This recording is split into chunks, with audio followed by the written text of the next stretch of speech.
Parasites are ubiquitous. They're all over the planet. Everybody has parasites. You could assume it. About maybe 10, 15 years ago, I stopped testing people to find out if they had heavy metal problems because everybody did. I've never met anyone who doesn't have heavy metals. Okay, so why test? Why do that? Okay, but that's heavy metals.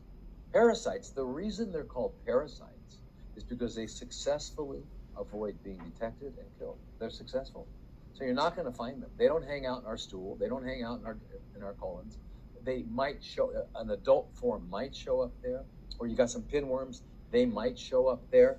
But for the most part, in order for them to survive in the long term, they have to burrow deep into your tissues. So they'll burrow into the colon, the lining of the colon, the bladder, lining of the bladder, ovaries, fallopian tubes, uterus, spleen, liver, and then lungs, brain. And then here's the thing: if you undertreat them, let's say you only use ivermectin or you only use fenbendazole, you disturb them, and then they migrate to another organ like the pancreas and go deep in the pancreas, and you wind up with pancreatic cancer. So the point is, you've got to like blitz them, and that's why we use 3, 4, or 5 antiparasitics, and like 3 times a day for 3 weeks on, 1 week off, 3 weeks on, 1 week off. Okay, so how do you know you got parasites? Just assume that if you live on this planet, you have them. Because even the CDC in the US says that 80%, they have a really big range. I think they from 20 to 80%. That's too ridiculously large. People have parasites. The problem is they're not diagnosed. You can go into the hospital and give them your stool, give them 5 stool tests, and they won't find any because they're all sitting in the lining and deep in the tissues. They're not hanging out there because they need to have their larvae and eggs. They need to have a nice place for them to live, a nest, and that's where they nest. They don't nest in your stool. So they're not easy to find, and I hope you understand that. You assume you do. Here's the other thing. If you take these antiparasitics, one of the side benefits is that they turn off all the cancer pathways and they kill cancer stem cells. And we all have some amount of what we call chronically fermenting cells going on that they call cancer. We all have some of those going on in our body, either micrograms, milligrams, or 1 gram or more. We all have, all of us. Everyone you've ever met and everyone you ever will meet will have those. Therefore, by taking these, let's say you didn't have parasites, which would be maybe 1 in 100 trillion don't have it. If you didn't, then what it would do is turn off the cancer pathways and kill cancer stem cells. So, not too bad. So how do you deal with the fact that you probably most likely have parasites and you do not want to undertreat them? What we have found works. And of course, you've got to get this from your doctor, so you've got to work with a doctor that can help you get these medications. But what we have found works is if you use a combination of ivermectin, praziquantel, and some use either something called pyrantel palmitoate, or you can use mebendazole. Mebendazole is like fenbendazole. They're in the same group called benzimidazoles. So you need one of them. So you need a benzimidazole, you need a praziquantel, and you need ivermectin. That will pretty much take care of everything. Now, that's all the worms. Because parasites are either worms or single-celled organisms called protozoa. The thing that we know that eliminates protozoa is something called tinidazole, which is like metronidazole. You might have had metronidazole if you had, well, for women, sometimes if you had Gardnerella, or if you had, what do they call that again? You know that where there's a fishy odor? Well, and they give you that, it's called metronidazole. Well, it's a cousin of tinidazole. They're in the same class. But they both killed protozoa. Now, there's another protozoa called entamoeba that is responsible for amoebic dysentery and things like that.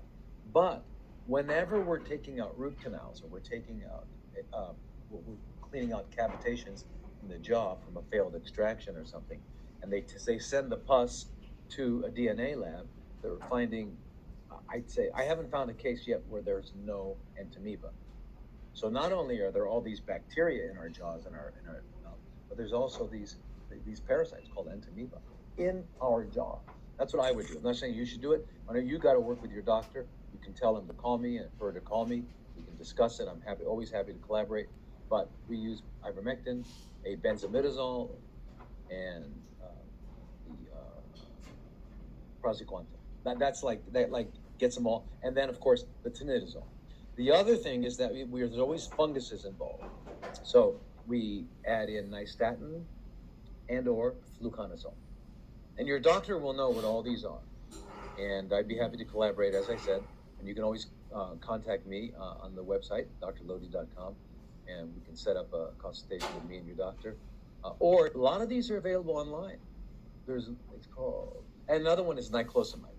So niclosamide can take the place of praziquantel sometimes. So it's really good though, niclosamide, and it also turns off cancer pathways. And you go to niclosam.com.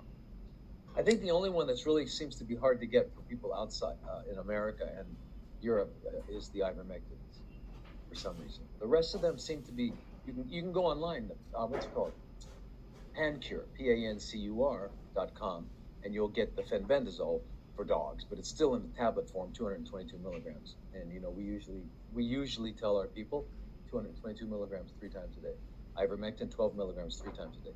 Praziquantel, 600 milligrams 3 times a day. Tinidazole, 100 milligrams 3 times a day. Fluconazole, 100 milligrams twice a day.